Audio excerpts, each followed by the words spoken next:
I think it was about, let's see, what is this, 2012. So it was about 30 or 40 years ago when I first heard that in the Shastras, in the Veda, somewhere it talks about how to build an enlightened city.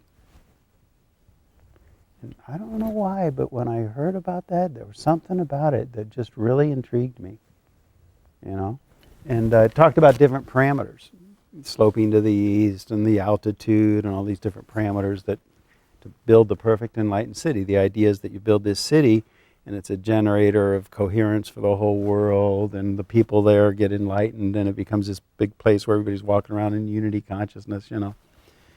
And no kidding, for years, I mean decades, I was asking different pundits when I'd meet them, and people, gurus and things, where's in the Shastras does it say more about that? And I couldn't remember the source. I can't remember. I think somebody just told me they heard about it.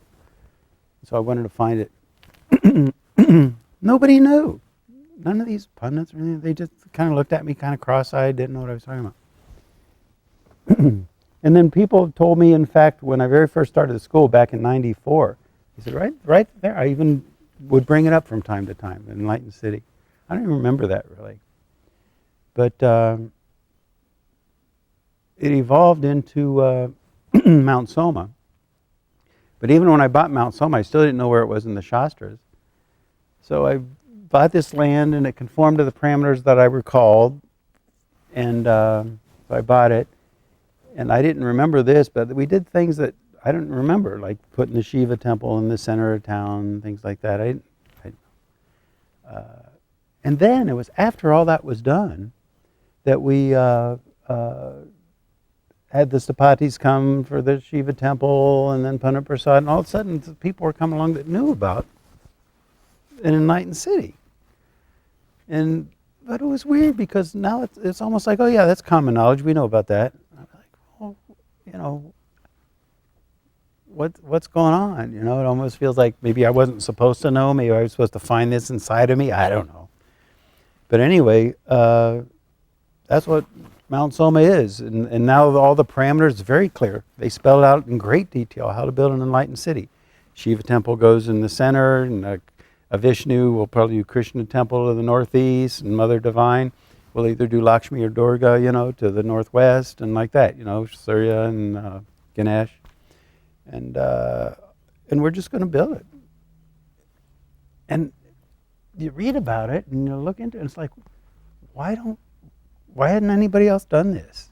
Now, in ancient times they did, you know, but those cities are long gone, you know. But it's like, if you know there's a technology there that can create a coherence that's going to radiate out to the whole planet and bring world peace, I mean, why wouldn't anybody do that? Why isn't it already done? Why are they building bombs and not building that city, you know? It's lack of understanding, and you know, it's like, oh yeah, the Vedas, they just think they're hymns. They don't really get what the Vedas are. But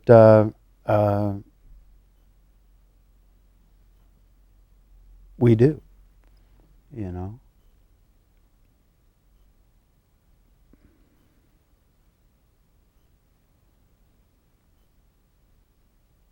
And also, still a lot of it still has to come from inside, because it's not just, and all this I had to work out for myself, you know. It's not just you build it and it's a temple and it radiates out this divine light and the whole planet heals. There's a pragmatic to it. And it has to do with, you know, appealing, like this whole idea of cultural integrity and having it be something that feeds the integrity of every culture throughout the world. Has to do with almost like, I almost see it like a web, a fiber optic web that covers the earth, that brings the earth together, like telephone lines, so to speak, but it's a coherence. And it feeds the coherence on different levels. And one of the major levels is business. You know, business now, you know, free enterprise, all that business has kind of a negative connotation, but it shouldn't. I mean, you can abuse anything, and certainly it's been abused. But the positive attributes of business, the thing that creates infrastructure, the thing that builds buildings and builds telephones and gives us lights and energy and all that, that's all business, you know. And so something that would feed all those different levels of life, business, cultural, music, everything, and have a center there that generates that and radiates that out on all the different levels. And that's what we're doing. We're going to build Mount Soma. We're going to have a Vedic University. But now what's Vedic University? No, it doesn't mean Hindu. It doesn't mean Indian. It means Vedic. Veda, the underlying essence of existence, pure knowledge. So the pure knowledge underlying music, Gandharva Veda, the pure knowledge underlying architecture, Sthapatis Veda, all the different aspects, of pure knowledge. And we have a university here. And we do it in a way that's fun. We do it in a way that's intriguing. We do it in a way that makes it alive. Now what do people do if they want to go on an adventure? They go to what, Disneyland? Ride Dumbo? I mean, that's good. I don't mean to be knocking it. But can you imagine a Disneyland that enlightens people? They come here and, what do you want to do tonight? Oh, let's go listen to the Gandharva Veda music, or let's go watch the dancers, or let's go learn about the mapping of how the palm maps onto the constellations, Real knowledge and fascinating, intriguing, and radiating coherence, enlightening people, radiating it out, bringing it out to the world. People will come from all over. People are going to fly here from Europe, from Asia, everything, just to see Mount Soma and to have that experience. And right now, Vedic knowledge has been like the domain of a culture that, just be honest, it's been kind of foreign to a lot of people. And the idea of going to a Hindu temple, I think people are uncomfortable with it, have always been. And that it's like that gold, that treasure chest of Vedic knowledge is kind of buried in that domain that became inapproachable. And people didn't have the understanding, the intellectual understanding that is the way that people think these days. That bridge wasn't there. So we've bridged all of that, and we're going to create this thing, and it's going to be an enlightened city right out of the Shastras, right consistent with the true nature of life and existence, radiating that coherence out on all the different levels, cultural, business, everything. And do something really great for the world, It will become a place where people come from all over. Now you might think, well, wait a minute, Veda, why don't you build it in India? No, because it has to be the hands across the water thing. The bridge has to be there. It's got to be international in nature. If you build it in India, people are, oh yeah, okay, another Indian Vedic Hindu thing. But if you build it here, and Americans built it, and it's in a language now that's not kind of an echo of ancient mentality, but in a language of modern mentality, how people communicate now. I like to say the knowledge is eternal. The way it's expressed has to change eternally to interface with the mentality of the people.